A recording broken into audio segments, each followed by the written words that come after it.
Hello and welcome to Sense-Making in a Changing World. My name's Morag Gamble.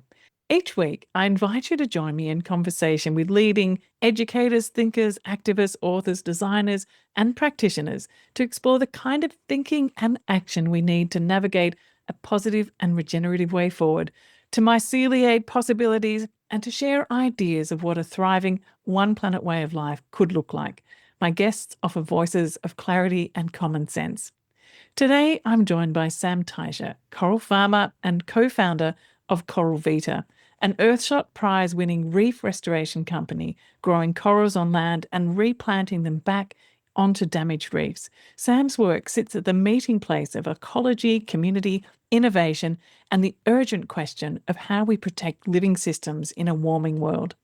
In this conversation, we explore what it actually takes to restore coral reefs at a meaningful scale, and how Coral Vita approaches resilience and ethics in restoration, and what it means to build a restoration economy that supports local livelihoods as well as ecological repair, and why reefs matter not only for oceans, but for food, culture, coastal protection, and our shared future. I'm recording this episode from my hand-built solar-powered studio surrounded by my permaculture forage gardens in a permaculture eco-village. This podcast is a project of the Permaculture Education Institute. We teach people around the world how to design regenerative living systems and create education programs to share this further, all grounded in the ethics of earth care, people care, and fair share. If you'd like to explore our programs, visit permacultureeducationinstitute.org. And if you'd like to ask me any questions about our programs, there's a link in the show notes to book a time to chat with me. Please go ahead and subscribe to Sense-Making in a Changing World, share this episode freely, and leave a 5-star review. It really does help others to find this podcast. And now let's dive into this inspiring conversation with coral farmer and Earthshot winner, Sam Teicher. Thank you so much, Sam, for joining me on the show today. It's an absolute delight and honor to have you here.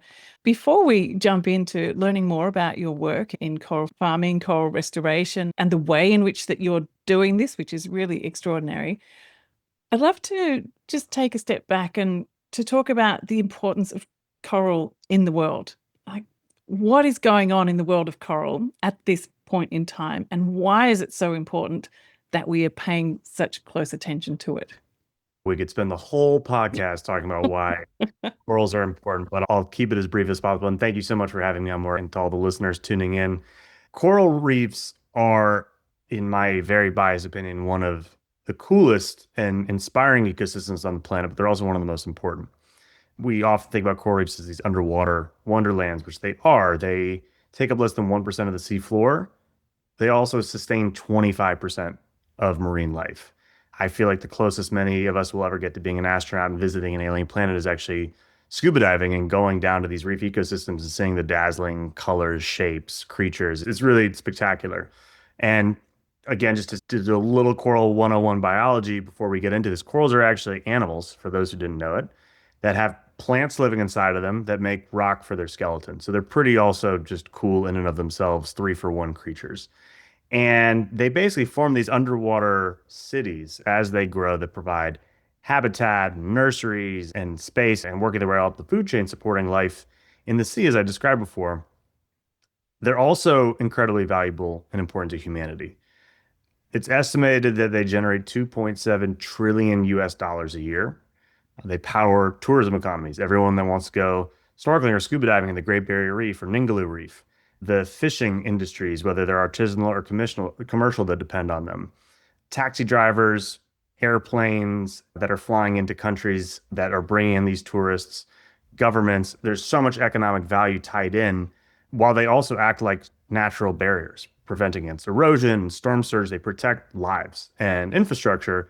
There are medicines on the market fighting everything from cancer to viral infections to arthritis that come from coral reef organisms. And then there are also many cultures around the world, particularly in First Peoples and indigenous communities, where heritage is tied up in it. And Hawaiian people's origin story, their version of Genesis, this epic poem, all life on Earth comes from the coral polyp. So whether it's a dollar and cents amount, whether it's livelihoods and traditions, 1 billion people in 100 nations depend on these ecosystems. And unfortunately, they're dying right in front of our eyes. We've lost more than half of the world's coral reefs since the 1970s, and we're on track to lose over 90% by 2050. So it's about 80 years, the average human lifespan. This ecosystem and organism that's existed for tens, hundreds of thousands, millions of years could vanish in front of our eyes, which is an ecological tragedy. But also, again, given how important it is for humanity, a serious socioeconomic catastrophe. So we need our leaders in government and industry and finance. They need to step up and stop killing coral reefs, pollution, climate change, overfishing, and we also need new models and solutions for scaling up adaptation and resilient solutions. And that is where my company, Coral Vita, and the coral restoration community comes into play. Josh, thank you for that beautiful, wide-ranging introduction to the importance of coral. And there's so many questions that I have that have arisen out of that. And one, when you're saying that 90% of coral is going to be gone within our lifetimes, that's unfathomable, considering all that you said and all that it is. And it's not just that and nothing more either. You got into coral not because it was an economic value or a medicinal value or something. There was something probably that was awe-inspiring for you about why you got into coral as well. If we lose 90% of the coral in the world, what is a world without coral? Like, if the coral does go, what happens then? That's absolutely disastrous. We're talking about the marine life, and just from an ecological Gaian perspective, like the urgency of this restoration piece is absolutely critical, because if you were to imagine what would happen if we do get to that point of 90% lost or more, what then? And it's worth noting, and this isn't just some hypothetical for the future, the half the world's reefs we've lost globally since the 1970s in places like the Florida Keys, which had one of the biggest reef ecosystems on the planet, over 95% of corals there are already dead. And just this year, in 2025, it was declared that one of the two cornerstone species that really made up the iconic photographs, for those who never got to see it, the staghorn and the elkhorn corals are basically ecologically extinct. They're not all gone, but it's at the point where their ability to reproduce and regrow is in real peril. So it's bad, it's bleak, it's infuriating, it's tragic. It's all of these things tied up into one. And again, I can talk about it from the pure Gaian and ecological perspective, which matters in its own right. You touched on this briefly in your intro to this little segment here, but the first time I saw a coral reef, I was 6. It stayed with me my whole life. It was a lagoon on the island of Hawaii, the big island. And I became a scuba diver when I was 13. I grew up in Washington, D.C., not world famous for coral reefs in the Potomac River, but I would roll over logs and look at bugs in my parents' backyard. And there's a beautiful forest in the middle of the city, Rock Creek Park, and biking and hiking trails and Great Falls right outside the city, or the Shenandoah Mountains, the Chesapeake Bay. So nature has always been a great love and passion of mine. And if you consider, again, a world without coral reefs, quarter of all marine life, these underwater wonderlands, it's in many ways it's unconscionable, and it's also perilous. And then again, to just take this to the world in which most people operate, or at least which govern us, just pure dollars and cents. What happens when families can't feed their or the families can't feed themselves? They can't pay the bills. Their homes are underwater. When economies are collapsing, when you've actually got security issues, public health issues, economic issues, all driven by this one ecosystem collapsing. 1 billion people rely on it. You know, we're worried about refugees now. We're worried about the impacts that shutdowns can have on economies now. This is a single ecosystem. So it's a really serious issue. Whether people believe it or not, it is. And so we have to do what we can to protect coral reefs because we're empowered to take care of them. And it's also really our own livelihoods and lives that are most at stake. I think it's I really always, just from a pure philosophical perspective, like Earth is going to be fine. The planet's going to keep spinning. Evolution will do its thing. Obviously, it's tragic to lose so much wonderful life now, but humanity has only come into existence and really took the step from basic hunter-gatherers to modern civilization in a very narrow blip in Earth's history with a very stable climate and ecosystems that support us. So that gets thrown out of whack. Humanity relies on nature a lot more than nature relies on us. Yeah, absolutely. Absolutely. It's interesting to think about from that perspective too, because often growing up in Australia, the Great Barrier Reef is the iconic reef that I grew up hearing about and knowing about. And often it was described as this entity on its own. Oh, you've got to go and see the reef. And never was there much discussion about the systemic, ecological, interconnected role that it plays in society and how interconnected the reef is with the land and what the land is doing to the reef. And I think it's this systemic understanding that really needs to be brought forward, and that it's not just about a reef being this beautiful place that one day you go and have a holiday at, but actually how integrated is to the survival of life on this planet. And also, in terms of even just the things you were talking about before, as the climate is changing, we get more storms and how much it's protecting the coastal zone. So perhaps can you just talk a bit more about that, the role that coral reefs have in land protection and maybe what's happening on land that's impacting coral reefs and how we can connect that in our minds more? Yeah, it's a really important piece. And just since it's top of mind right now, I could be out of date with this information, but I think the Great Barrier Reef alone, again, forget about Ningaloo Reef, I think 60, 70,000 jobs in Australia depend on it. So again, a lot of people's livelihoods are tied to this thing that's not just a beautiful thing you go out and snorkel on. A healthy coral reef, on average, reduces wave energy by 97%, meaning it's 97%. basically That's enormous. enormous. And that's not just when the storms are coming through, but also just daily Mm. erosion. So if you want your nice sandy beaches, let alone protecting those homes, those roads, those towns when storms do come through, they're the best seawalls we can ask for. And they don't cost anything to build. They're already out there and they're self-repairing. So that's why we're actually already seeing reinsurance industry has coral restoration insurance policies in the market that have had payouts because they know that if a reef is out there, the property that they're insuring is going to be better protected.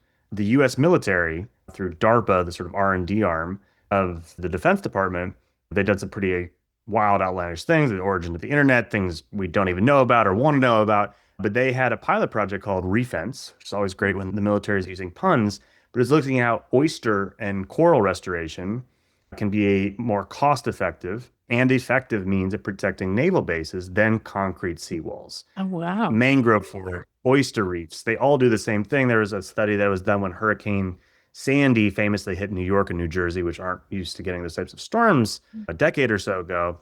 If the oyster reefs off the coast were healthy like they once were, $1 billion in damages would have been averted. I now live in New York, again, not really famous for its coral reefs, but for 6 years I lived in Grand Bahama, where Coral Vita opened up our first farm, and we still got a team down doing amazing work. I was there during Hurricane Dorian, which Hurricane Melissa in Jamaica this year just basically totaled it for being one of the strongest storms ever in recorded history in the Caribbean. I don't advise staying for a Cat 5. Mangrove forests save people's lives. We were doing rescue and relief work in this village called Sweetings Key that was hit. The storm changed direction 3 times, 185-mile-an-hour winds. Sorry for those. I'm an American, so I think that's over 300 kilometers an hour. There's 225-mile-an-hour storm gusts. There was a 20-foot storm surge in some places. Every person in Sweetings Key survived. And we were out there and we had friends who lived there. We're like, person after person, like, how are you still alive? And people pointed to the mangrove forest surrounding this island saying, they gave me enough time to get to my neighbor's house. They slowed down the storm surge so I could get to higher ground. And 20 minutes away in McLeanstown, same type of community, same types of buildings. And they had cut down the mangroves over the past few decades. And a lot of people lost their lives. So coral reefs, on top of everything else, take care of us. Yeah. Yeah. So in the world, where are the main reefs that you're tracking, and where are the ones that seem to be the most alive and healthy and regenerating, and where are the areas that they've disappeared or about to disappear? It's a lot of ways to answer that question. There's amazing scientists around the world. Again, I'm not the only person at all doing coral restoration. It's a field that's existed for several decades. There are amazing scientists outside of the restoration world doing research on corals. And there's been things like 50 reefs and others that have identified areas that either maybe are the most resilient or the most important for reseeding in the future. people are doing, there's the famous seed vault in Svalbard in Norway. Now there are these coral gene banks getting established in certain places. There is no one place that is totally gone, and there's also no one place that's totally immune. But there are certainly areas, the southern coast of in Cuba in the Caribbean, or there's this new reef, Tela Reef, off of Honduras that recently was studied, and off of Roatan and a few other places in the Caribbean, which are hardier and more vibrant than a lot of their neighboring reefs. The Red Sea is suffering from bleaching, including this past year, but we've also know that it's a source of many resilient genotypes and species. So from the Western Indian Ocean to Western and Eastern Australia, the Coral Triangle in the Indonesia, Philippines area, certain islands off the South Pacific, there are areas full of hope. And there are also areas that are as remote as possible with no sort of human development nearby, no pollution coming offshore, no overfishing or anything like that, but they're still suffering because we are seeing massive spikes in ocean temperature that are Yeah. unprecedented in this I was just going to ask geological you record. about that. Yeah, because it's So, not necessarily the pollution yeah, from the land or the fishing, it's just the general global conditions that we're experiencing now. it's all of the above. And if we dealt with pollution, no more toxic waste flowing offshore. If we only fished in the best ways possible, yeah, we still are contending with rising and undeniably rising ocean temperatures. And just if it gets too hot inside our bodies and we get a fever, you get sick. If the temperatures get too cold, but more and more too hot for corals, they basically release the algae that lives inside of them, the symbiotic algae that give them their color, that also feed them. It's kind of imagine white blood cells attacking your own body, looking for the problem. And if the temperatures don't recede quick enough, the corals don't let the algae back in, the corals basically starve to death. And that's why we call it coral bleaching, because the colorful algae are gone. It exposes their white limestone skeleton. And then ultimately those corals can turn into sort of algae covered rubble field. And that is driven by temperature. So let's turn to coral restoration and coral farming. Excuse me, coral farming, which is the work that you're really focusing on with Coral Vita. And just first, before we get into the details of that, like if the temperature is rising and you're trying to restore these reefs, like how possible is it when the conditions themselves are changing so rapidly? And how are you facing that even? What's the point? Not It's to an know what's the important question. point, but is there a way of, do you have to look to different areas to bring in different kinds of corals? Or like if things are changing so rapidly, how do you factor that in instead of just restoring what's there, but how do you think about regeneration Yeah, with change in a changing world?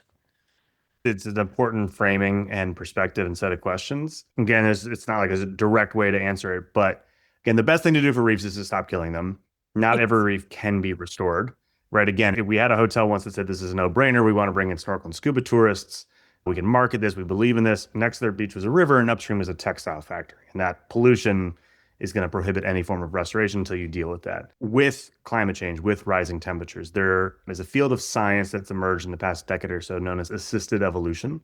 Practitioners all around the world, from Australia, the Australian Institute of Marine Science, to Saudi Arabia, to Florida, to Hawaii, who are looking at ways in which we can protect coral reefs and transform how we do restoration. And there's everything from some pretty significant ideas around geoengineering, be it sort of these reflective slicks that you can deploy that biodegrade, but you basically put over the reefs to reflect sunlight so it doesn't get as hot.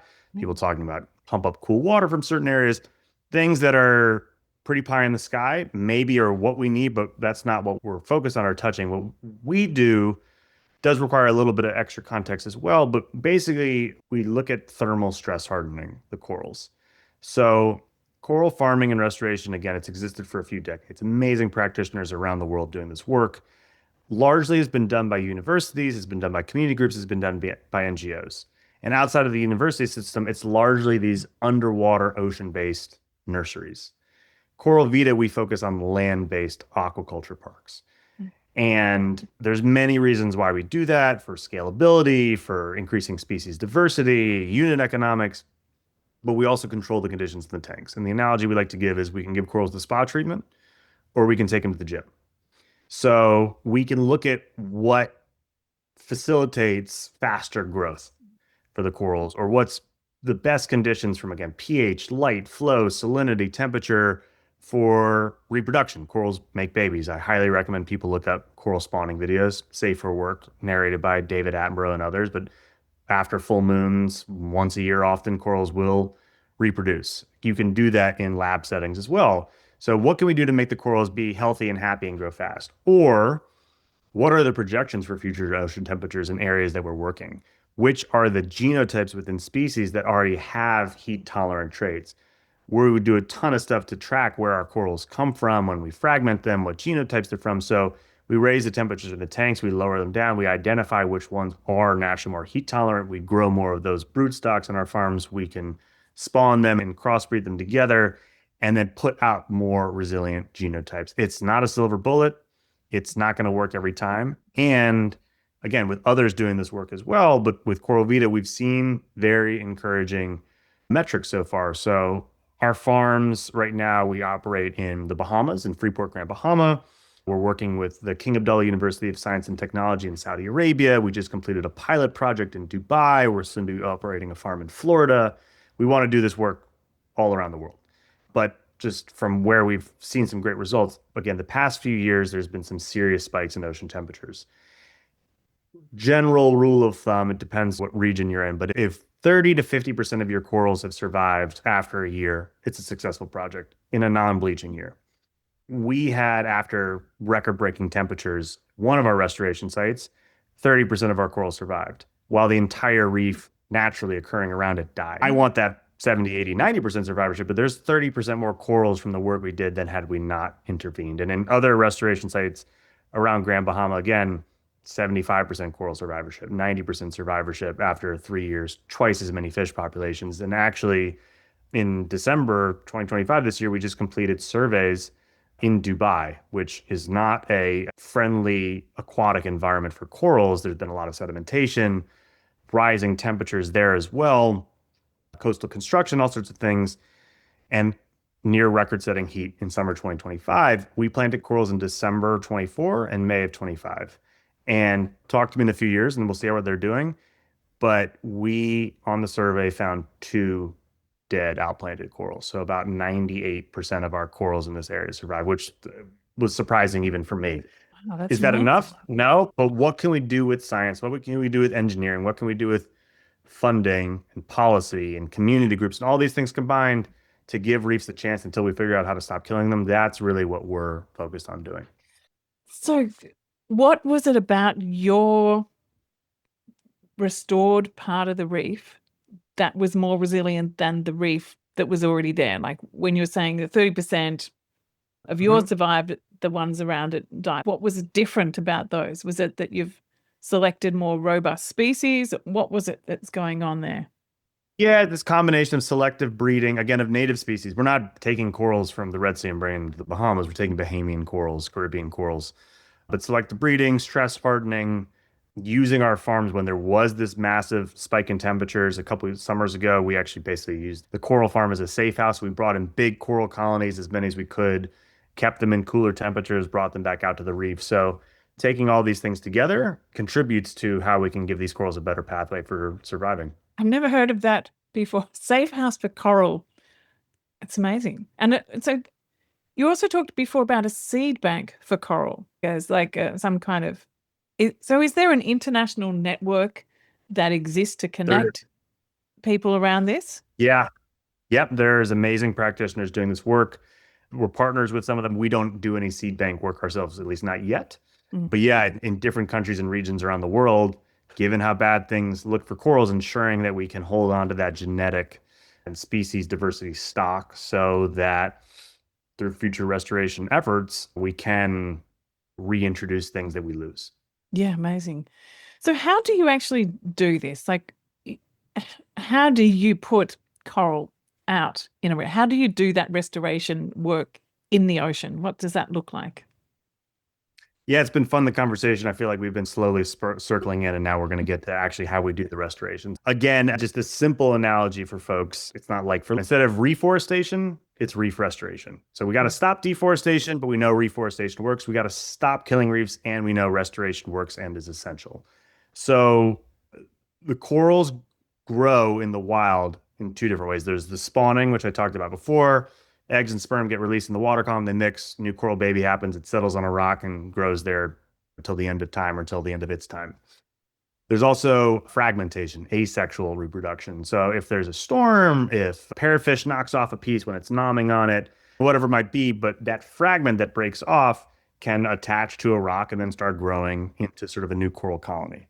So there is coral restoration work through spawning. We do that a little bit as well, but the bulk of our focus is on fragmentation. So what we do is we go out to reefs that we've pre-surveyed, we collect pieces of coral, bring them back to our land-based farms where we grow them for 6, 12, 24 months until they are mature and healthy enough.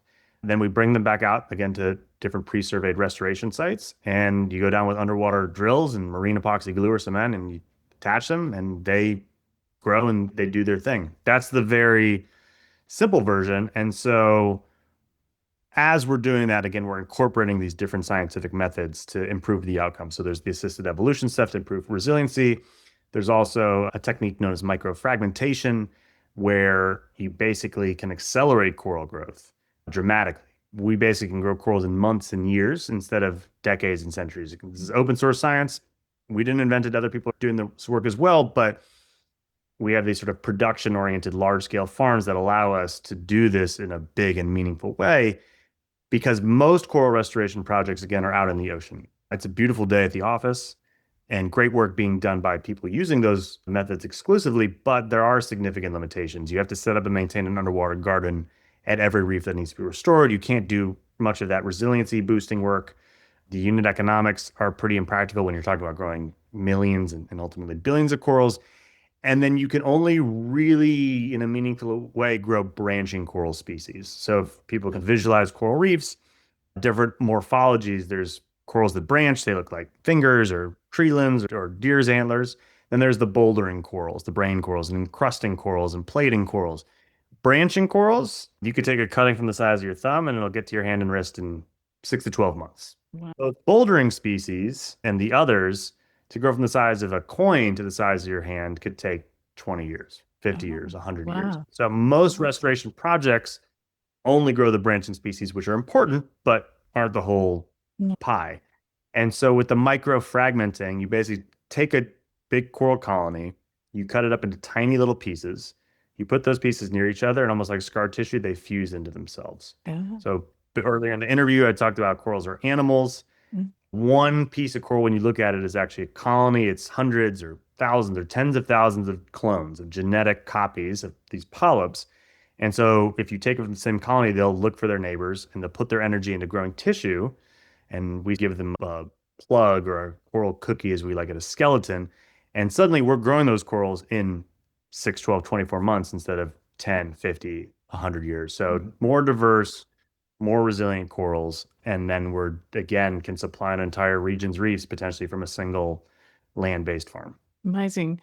I want to ask you too about where you're attaching them. So if the coral reef has just been more recently bleached or damaged, you can probably just plug it there and it be at the right height in the water. But what happens if it's degraded or eroded underwater? How do you build that up again? There's a number of different opportunities. Some corals, not most, but some can actually do all right if you have enough of them and you put it in the right kind of sand with the right kind of current. But by and large, if there's no structure whatsoever, all the limestone rubble is gone and degraded, there's artificial reef options as well. Again, people, whether it's through wire mesh frames to 3D printed structures, ceramic and concrete, there's a number of different ways out there, including eco-friendly concrete. But you can basically deploy artificial structures and then put the corals on top of them. So that is one way in which you can restore reefs. That area, there are people that put artificial reefs out there and don't plant any corals on them in the hope that the substrate will attract regrowth, which sometimes does work. The difference is if we were going to work hand in hand with those organizations, we could plant those corals the next day and have much more rapid regeneration. Yeah. I wanted to ask you too, just before we talk more about your community approach and your business approach to this, but if people are wanting to get into this work? What's your background into this? If people are going, yes, this is something that I would love to start to step into, and young people listening to this thinking, I'd like to do this. What do I need to learn to enter into this space? And what are the opportunities for becoming a coral specialist and restorer? Coral farmer. A coral One resource just off the bat that I'll point people towards is a group called the Coral Restoration Consortium. I'm on the advisory board, full disclosure, but it's a coalition of practitioners from around the world that share knowledge, that share job opportunities or findings to basically, this is very much a rising tide lifts all boats scenario. And that's a great resource to find many organizations in different parts of the world who are doing this work. And I think the website is crc.world. If I'm mistaken, just Google Coral Restoration Consortium. The truth is, there's a lot of different ways to get into it. I studied political science. So I'm unusual. There are brilliant PhD scientists on our team. There's people who know their stuff. But it's interesting, depending on what you want to do, what opportunities are out there. There's different ways of approaching it. Again, we got Dr. Eleanor Ray and Dr. Caitlin Gould on our team. They both took pathways of ultimately PhD track that led them both to coral restoration science. Coral farming itself actually, in many ways, came out of the coral aquarium industry and hobby. So folks that were growing corals for their basement aquarium one day realized if we can grow corals for aquariums, we probably can grow them the same way, but then put them out in the ocean. And so there are folks on our team, Joe and Amir and Simon and others, who that's where their love of corals came when they were 8 years old, and they just did this. And I didn't think that was going to be a career for them, but suddenly the passion and the opportunities led ultimately to this world of coral restoration.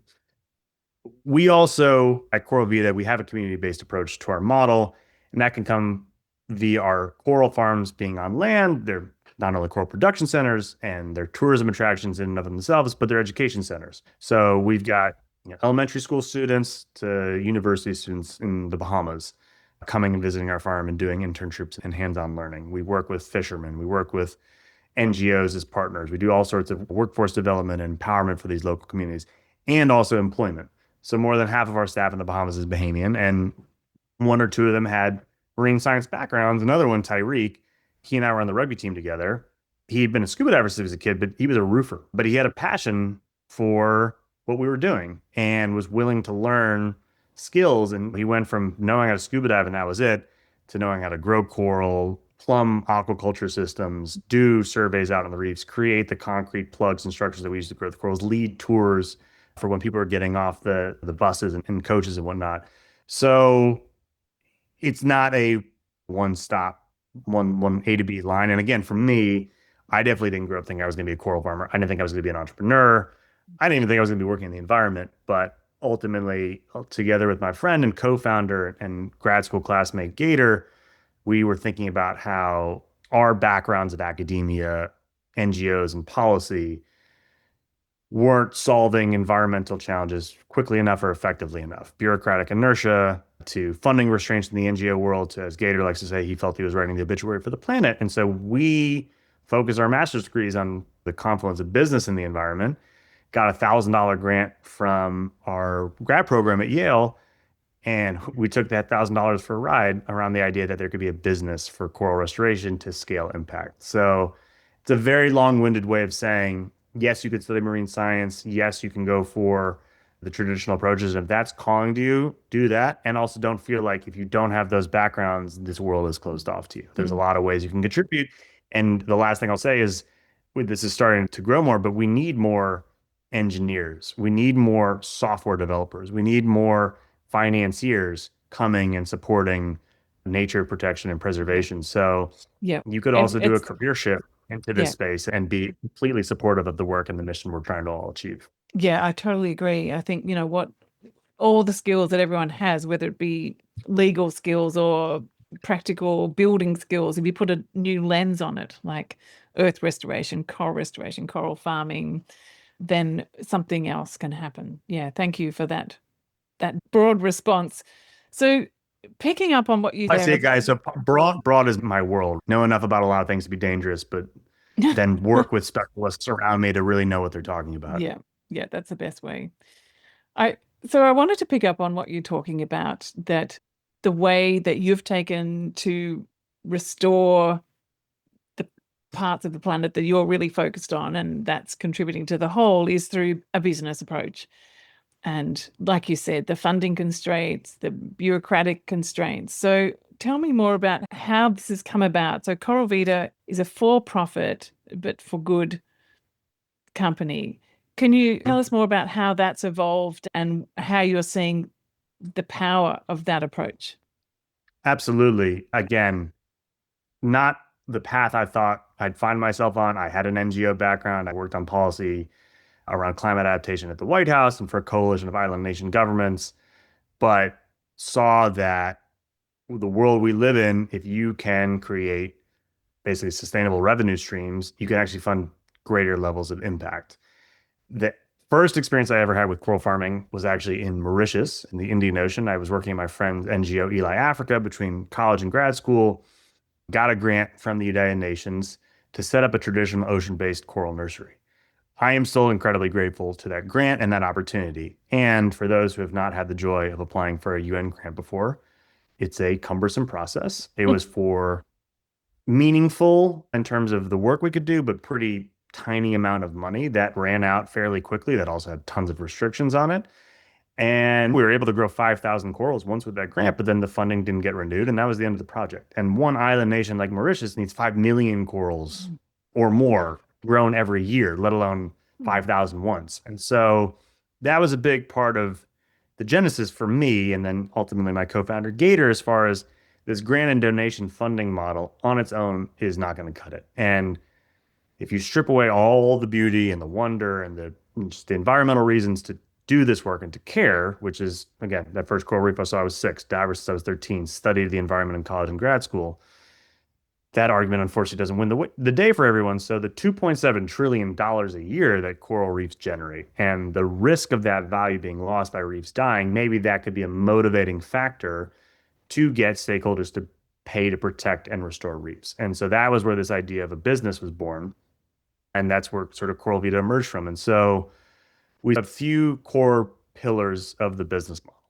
Selling restoration as a service to reef-dependent customers. So a little play on software as a service, it's RaaS instead of SaaS. The hotels, developers, governments, insurance companies, anyone who depends on the tourism, coastal protection, fisheries, benefits of reefs can hire us to restore them, as can nature-positive brands because they have mission alignment, because they see a marketing opportunity. We've restored a Corona beer reef. The Brazilian shoe company Cariúma did ocean-themed shoes, and sales from that funded restoration work.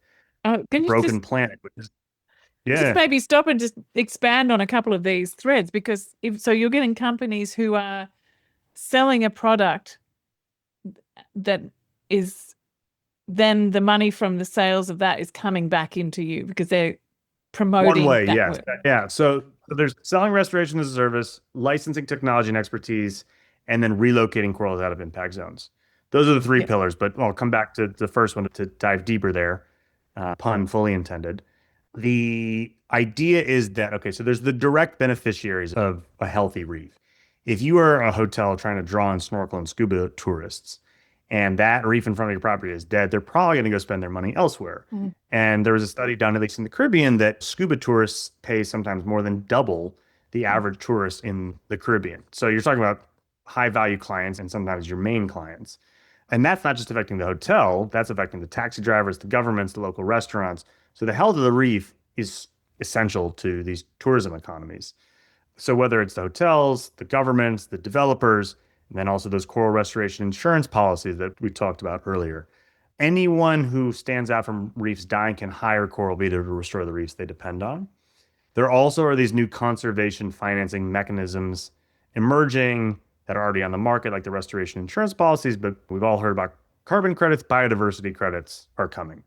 There are now blue bonds to fund big ocean-based projects, debt for nature swaps, where foreign debt is forgiven if that money is spent on conservation, sustainable development projects. So a lot of really cool initiatives in that world. And then there's also, yeah, these just companies that could exist in the regions. They could be in Australia, they could be in the Bahamas, or they could be in the UK. They could be in Kazakhstan. But because they see it as a marketing opportunity, because it aligns with their mission, say a Patagonia or something like that.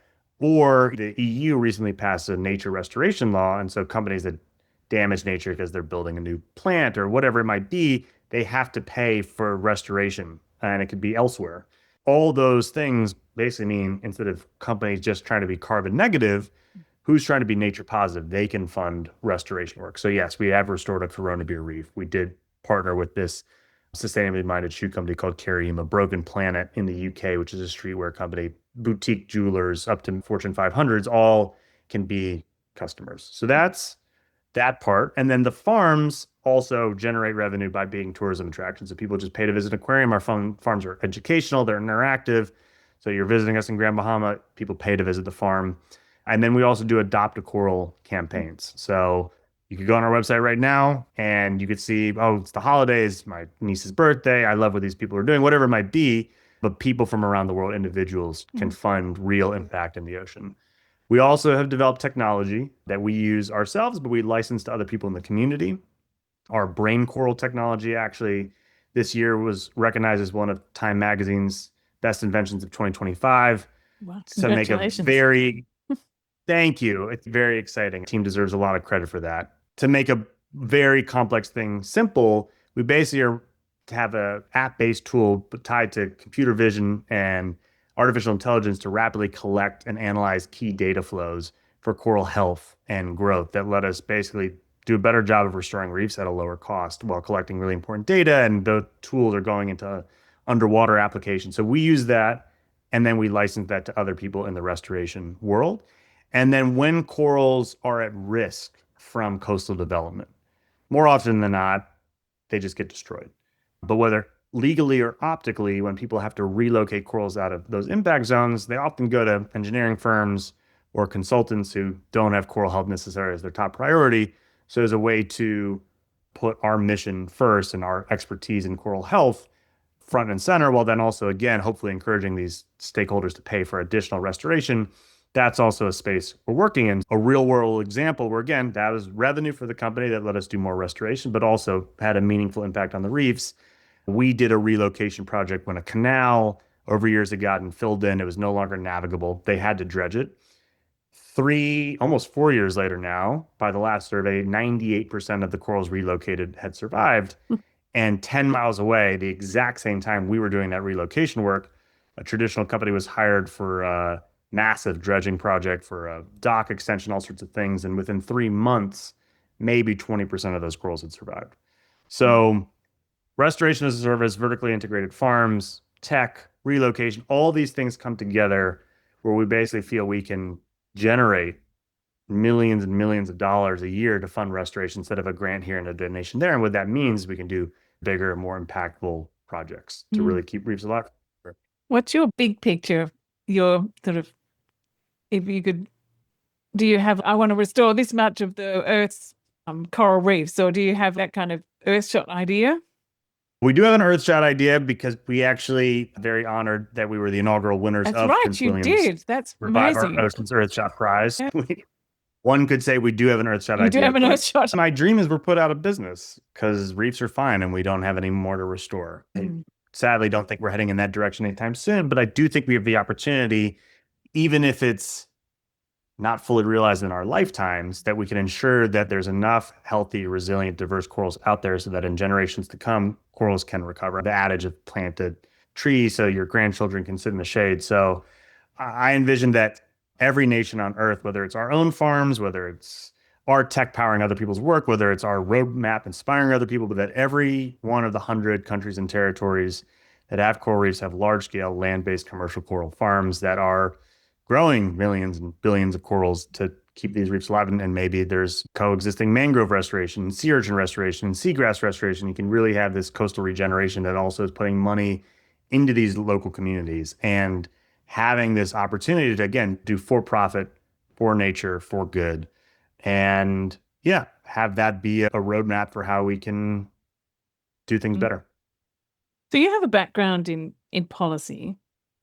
What would be the policy changes you would love to see, or and what possibility do you have to be in that advisory policy role, or are you already there? What needs to happen in our governments to be able to shift the narrative to support your work?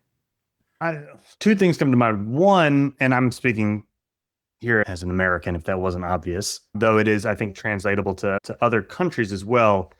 Even in today's times, coral restoration is one of the few things that still actually has bipartisan support. Mm. The Republican governor of Florida, Ron DeSantis, is a big champion of coral restoration and has continuously put more and more money into the state budget for it. You've got an understanding that, well, we need to protect these ecosystems and need to stop killing them. Call it, that's one side of the political spectrum. There's also, we can also restore them. And hopefully we can convince them that it's also in the best interest to stop killing them in the first place. And from a pure dollars and cents issue, the cost of inaction is a lot higher than the cost of acting today. Again, I could talk about this in ecological terms. I could talk about this in national security terms. I could talk about this in public health terms. There's a reason to do this work now.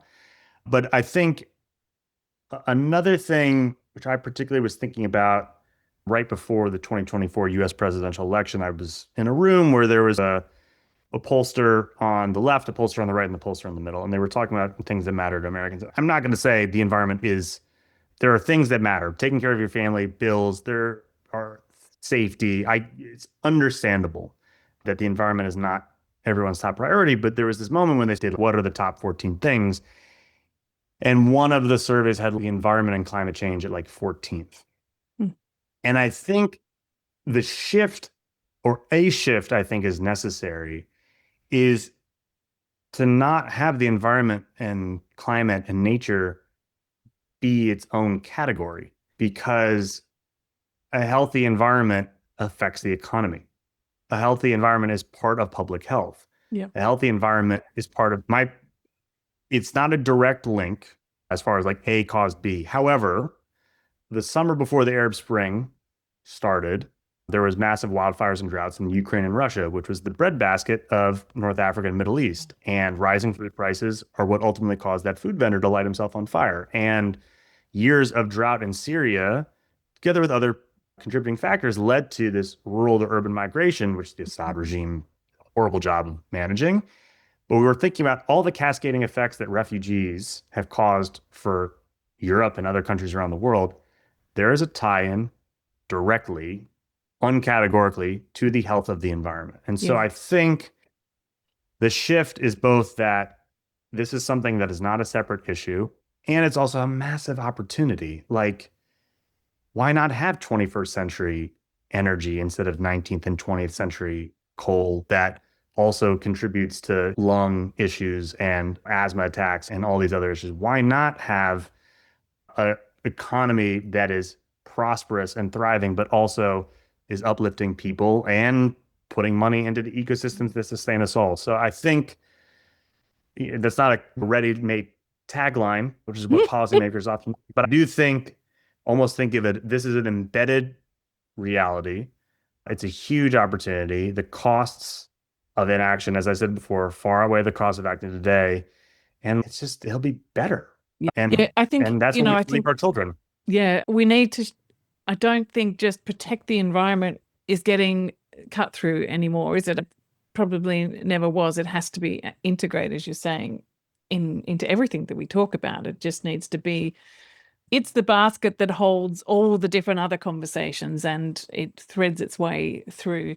I know my husband currently is working in climate change adaptation work with local governments. And he's saying one of the biggest things that is getting cut through there in the conversation is the conversation around risk.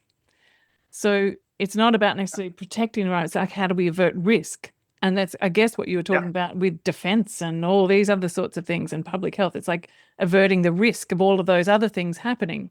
And that seems to be... Yeah. Sorry, my dog is continuously scratching at the door, so I'm just going to let her in. You want to join the conversation? Yes. I think everyone knows someone that's impacted by cancer. What happens if the source of these life-saving drugs disappears? What's the risk to people's families and friendships? The military and the insurance industry aren't progressive environmentalists, but they operate about risk mitigation. And they get that these coastal ecosystems not only have they protect naval bases, they protect property, but by keeping them healthy, they also stabilize areas that could cause threats if things lead down a pathway to unrest. So yeah, ultimately, Yeah. again, your whole focus and the stories you tell and like my love for nature, like we can have and we should have the beauty, inspiration of nature in its own right. And from a pure black and white, dollars and cents, bottom line perspective, this is about our safety, security, and prosperity. And we need to connect the stories. The stories need to be woven together so that it's one and the same and we're collaborating and not off in different channels and having different parallel lives. Is this what you describe as the restoration economy, this approach that you're doing? Can you speak a bit more Yeah. about unpack that a bit more, the restoration economy and where you're seeing this happening in other fields of work too, and what's the main support of the restoration economy, do you think? Again, there's terrestrial and there's aquatic. There's the idea that if you're replanting trees and vegetation the right way along riverbanks in farmlands, that's actually often going to improve the livelihoods and the economic well-being of fishing communities. In the United States, the Chesapeake Bay, there are many places around the world that have these now, but there's something called a dead zone that shows up where because of runoff, often from basically sewage waste and agricultural runoff, phosphorus and nitrogen, you have these algae blooms that lead to this bacteria that emerges that eat sometimes dissolved oxygen. There is oxygen in the water, but that's what fish and a lot of other organisms need. Sometimes 30% of the entire bay can basically become a dead zone. And then all of the fishermen, oystermen or rockfish and tourism that comes in, suddenly that disappears. So what if we not only worked on boosting the fish stocks through a number of different policy measures, but also had financial structures to promote reforestation upstream. And it has this sort of symbiotic relationship. How do we create jobs? How do we create opportunities that have these sort of positive feedback loops? So again, there are people doing mangrove restoration and seagrass restoration. There's Australians, not only who are doing coral restoration, but one of the other Earthshot Prize finalists for a year was this team of scientists out of the University of Sydney who figured out that basically if you create these tiles that you put onto existing seawalls, imagine like a flat, blank seawall. What if you put specially designed structures on there that have like little nooks and crannies, you just smack them on very easily? That lets there be life for oysters that clean the water, that promote more fish to come, that have algae or other things grow that then lead to carbon sequestration, which people can monetize because we put that in the books. Our coral farm, as I mentioned before, it's not only restoring reefs that have economic value for the government, the hotel chains, the fishing communities, it's also now a tourism attraction, which the taxi drivers benefit from, which the hotels benefit from, which Carnival Cruise Lines benefits from. They're marketing on their ships. That's creating jobs in these communities where there weren't opportunities maybe in the blue economy before. So how can we still work with NGOs? This is not we need to get rid of NGOs. Working with NGOs, working with scientists, working with community groups, but working also with entrepreneurs and technologists. How can we basically invest in nature and in nature restoration in a way that takes care of these ecosystems, create jobs, and creates economic prosperity? That's the restoration economy. Yeah, thank you. And as you were speaking, talking about the land-based restoration and the ocean-based, and in my mind, I'm thinking like, where do those two meet together? And is the conversation happening between the ocean-based restoration and the land-based restoration? Because it feels like it's that edge piece that's really what happens on both is so interconnected. And totally. I mean, there's plenty of more opportunities but there are people that work in these fields. There's like sort of ridge to reef is a term of art that's often used. Like what happens in the mountain affects the reef. Yeah. We're actually working on a project. It's funded by this international consortium called CORDAP, but we're working with the University of Queensland and the World Conservation Society. And a tool is being developed that maps upstream pollution from land to say, oh, maybe don't do a reef restoration project there, or this is actually a good spot to do it. So how does the upstream stuff impact the ocean? Yeah, there's many more opportunities for it. At our farm in the Bahamas, we partnered with local NGOs. We gave them land to grow mangroves after Hurricane Dorian destroyed 70,000 acres of mangrove forests. We also partnered with Florida Atlantic University, and they have a conch hatchery. So while we're focused on the corals, we're also working hand in hand with organisms like conch and other ecosystems like mangroves that have a symbiotic relationship altogether. So So plenty of whole systems opportunities approach. to ramp it up, but there is stuff happening for sure around the world by incredible groups. And just to wrap up, just to come back down to what people can do to be part of this, you did mention the Adopt a Coral program that you have. Perhaps you can just mention a little bit about that so people understand what it is and can perhaps become an adopter. I appreciate it. Yeah. So if you go to our website, www.coralvita.co.com takes you to like an Eastern European cosmetics manufacturer, which is a story one. So coralvita.co, or you could follow us on social media at Coral Vita Reefs. But yeah, you can go and adopt a coral. There's different sort of tiers to do that. You get a digital certificate, you get updates about the whole process and what's happening. You can customize the name for other people. And obviously, if you're working at a company, and whether it's CSR or marketing or sustainability, we'd also love to connect on the nature positive brand opportunities. Hopefully people get to visit our farms. Everyone's welcome to the Bahamas or the facilities in the Middle East. Also go check out the other people. Again, Australia, appreciating that's where you are. There's amazing people. Great Barrier Reef Foundation and Australian Institute of Marine Science. Too many groups to name. Also out in Ningaloo. Go to the reefs. Get out in nature. I think the best thing anyone can do, I'm not going to say, yeah, we appreciate the financial support, but just go see these reefs if you can. Snorkel, dive, or if you can't get out in the ocean, just go into forests, go into mountains, just go into nature, because I think it's not only just good for the mind, body, and soul and is awesome, but also I think hopefully will give you that extra appreciation for what we need to go out and protect. You can vote with your wallet or vote at the ballot box for businesses and political leaders that are doing what they need to actually be proper leaders. Endless ways people can help, even if you're not anywhere near the reef. And so I hope everyone gets the opportunity truly to experience a coral reef, because it is, I think, one of the most magical places on earth. And hopefully you'll get the chance to come plant a coral with us one day. Wonderful. Thank you so much for joining me, Sam. It's been an absolute delight, and really learnt a lot about the ways in which we can do the restoration work that needs to happen in this world. And there's so many different opportunities that people can get involved in. So thank you. Thank you, really. Thank you so much for having me. Thanks for telling our story and all the stories you tell and your whole community for being a part of it. Thank you so much for joining me for this episode of Sense-Making in a Changing World, and a warm thanks to Sam for joining such a rich and far-reaching conversation. Please share this episode with a friend, a colleague, and leave a review or comment wherever you listen. That helps more people to find this conversation and join this growing network of people who care deeply about regenerating life. You'll find links to Sam's work, including Coral Vita, as well as resources we mentioned in the show notes. You'll also find links there to the Permaculture Education Institute's Permaculture Educators Program, and you'll also find a link there to book a time to chat with me if you're considering joining and just like to have a chat. Thank you for listening and for all the ways you're already tending to the oceans, the soil, food and community wherever you are. It really does make a difference. Until next time, take care.